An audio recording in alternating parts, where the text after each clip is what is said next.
If you are looking to communicate health and safety, video is the answer. It just is. I mean, you don't really need to watch the rest of the film. I mean, that's essentially it in a nutshell. Video's the answer. Got a problem? Video's the answer.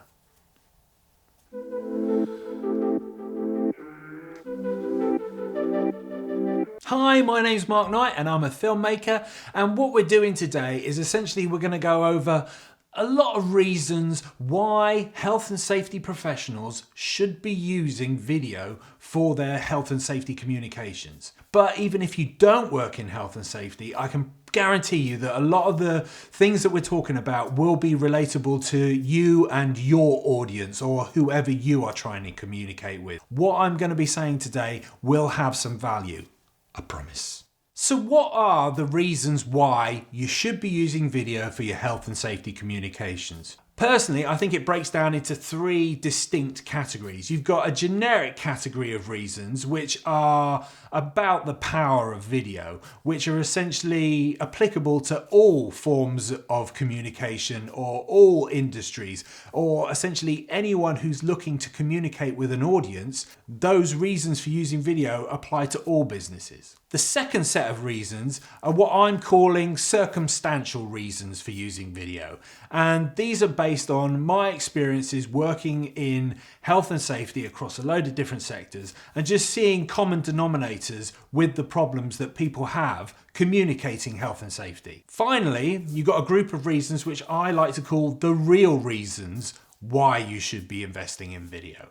And these come down to: why are you doing what you're doing? Why are you looking to communicate with these audiences?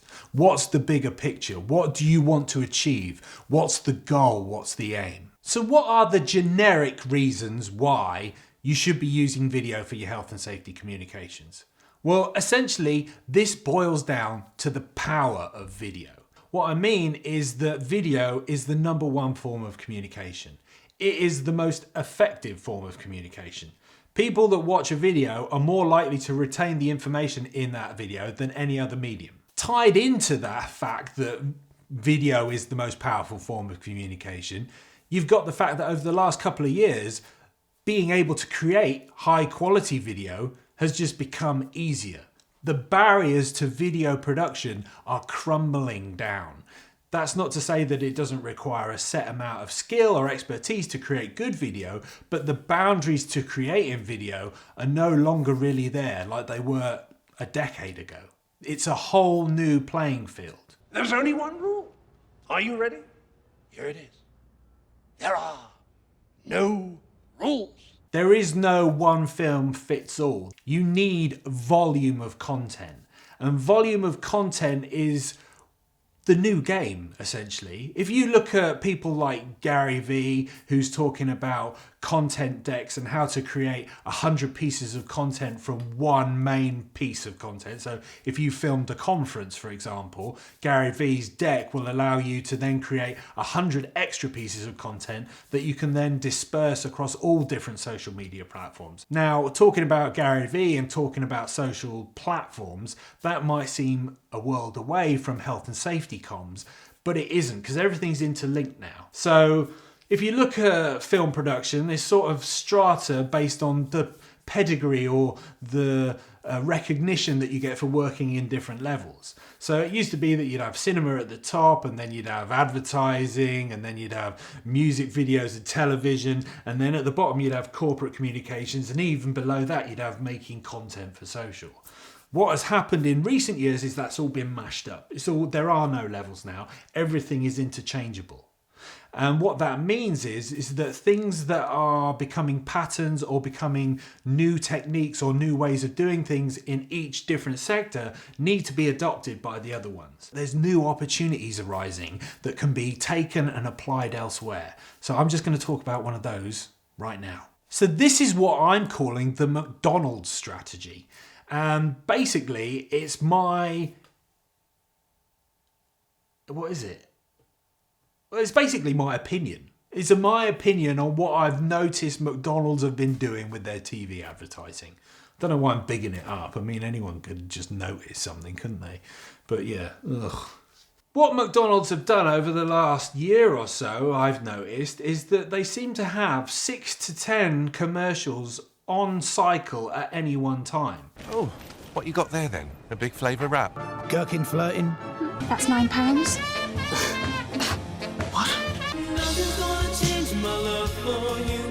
Dad, I'm coming. I'll have one of those bacon rolls with ketchup, please. Now that is a Big Mac. To highlight how cold our coffee is. What delivery? One of McDonald's House Charities offers a free place to stay for families. Dad, can we get a Happy Meal? Better cut that grass on Saturday.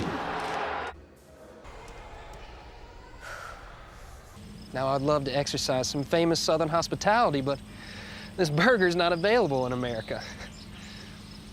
Irony. I hope everyone gets on. Get your own. Everybody pretty much knows McDonald's. They know what McDonald's do, but yet they still have this really aggressive advertising strategy. And it's like, why are they doing that? They must be getting some value from it. Otherwise, why would they be investing all this money in paying for the advertising space? So they must be seeing returns from it. And what it also highlights is that each one of these adverts that plays is focusing very specifically on one issue, one selling point for the business. So that's why you've got adverts that are all about the coffee. You've got adverts that are about the breakfast. You've got adverts that are about the extended opening times for breakfast. You've got adverts about Happy Meals. You've got Super Saver menu. You've got the new wraps. You've got the burger centenary or whatever it is. Well, it's 2 burgers and there's bread in the middle. I'll have one of them. You've got lots of different things that are promoting what McDonald's can offer to its audience and its market. And one of these is going to hit you and it'd be like, oh yeah, it's convenient. What you're doing is you're selling the idea that when you come back from holiday, oh, it'd be nice to have a McDonald's because I'm sick of that foreign food. I mean, that is like going deep down into what people feel about McDonald's. And it's like, oh, I can relate to that. Oh, I see myself in that advert there. Don't tell mum that we've nipped off to get a Happy Meal for lunch because I can't be bothered to put some beans in a pan. She better not tell her brother. I won't, Dad, I promise.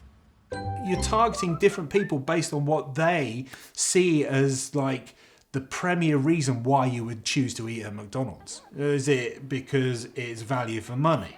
Is it because you're getting good quality product? Is it because it's cheap and easy? There's lots of different reasons, isn't there, why people want to go to McDonald's and eat McDonald's. So therefore, you create a piece of targeted media that's going to achieve just that one thing and talk specifically to that person. And that applies very closely to what people, well, that applies to health and safety. Health and safety has a very diverse audience across all the businesses that I've seen. So therefore, you need to create content that targets specific demographics, targets specific professions, targets geographically the regions in which people work in. So you can't just create one size fits all for most health and safety communications. What you need to do is create lots of content to talk to lots of different people on a lot of different subject matters. So that's where the McDonald's video content strategy sort of can be taken and adapted and then applied to health and safety. Does that work? I don't know. Oof.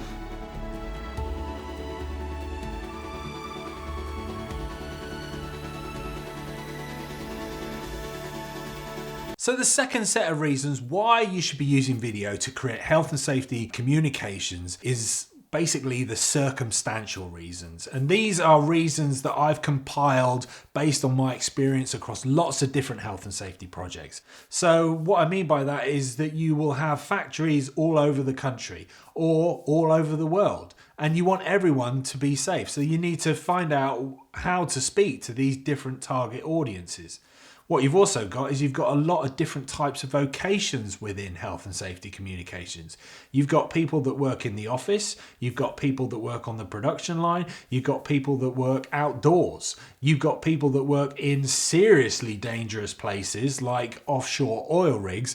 And yeah, you need to be able to create communications that will speak to these different audiences. Additionally, Health and safety is just growing and changing all the time. There's a lot more subject matter than there once was. And what you have to do is, now you've got more subject matter, you're going to have to communicate more stuff. So you're going to need to be creating more content. Added into the fact that you've now got to target specific audiences for specific things that are relevant to them, it just means that your volume of content is going to need to go up if you want to create a very effective communication strategy in order that your whole workforce is educated and informed in order to maintain that safe environment for everyone. This then leads into the third set of reasons why you should be creating video for health and safety content. And this last set is what I call the real reasons. Why are you making health and safety comms? If you really want to help people and keep them safe, then you need to talk to them. You need to make sure that every single one of your workforce is educated and informed about all the elements of health and safety that could affect their working lives and even just their regular lives. It could be that the work that you do or the communications that you have might not necessarily save someone's life at work, but it might be outside of work, in their downtime, in their leisure time. So video is the number one form of communication. Therefore, you should be using video to talk to your staff if you really want them to be safe. The third set of reasons is very much like, it could be anything. It could be you want to save money for the business. If that's the case, you need to make sure that you've got really slick procedures. You need to make sure that efficiencies are up. And in order to do that, you need to educate people. And you need to give them the tools and the resources in order to make jobs quicker or more effective or done to a better standard. So therefore, video can help you do that. If you were to document all your standard working practices, that would be a massive help for you, wouldn't it? It would mean that anyone who was looking to do something that they hadn't been trained on, you just go, there's a library over there, look at that video, that'll teach you how to do it. And that can be constantly updated as new pieces of equipment come in, as new procedures come in, as new working practices come in. I mean, video is essentially the answer to a lot of health and safety communications, if not all of them. It's so adaptable. Whatever you are looking to communicate within health and safety, whether it's an induction, whether it's documenting processes, whether it's training programs, whether it's content for conferences or newsletters, video is definitely an option you should look into and weigh up and see whether its investment will give you the returns that you need or more effectively achieve your goals and objectives. I hope I've given some value there today. A little bit tricky in the recording of this today. Oh, it's been very stop-start. And welcome to today. Boom. Rubbish. In future films, what we're going to be doing is talking about how you can start creating a video content strategy for your health and safety communications and how and what types of content you could start creating and what you would create for specific health and safety communications. So all that content is going to be upcoming in future films. In the meantime, if you've liked this film, really appreciate it if you could leave a comment. Really appreciate if you could leave a like or possibly even subscribe to my YouTube channel. If you hit the bell notifications, you will get alerts every time I release new content. Thank you very much. Look forward to seeing you again soon. All the best. Terrible. Oh, I'm hating this. I am focusing. I am ingesting, digesting, ingesting, whatever. And as I've said previously, broken. No, it's not broken. It's not done any of that shit. He's a rambling man. I'm really struggling with this, isn't I? Is sort of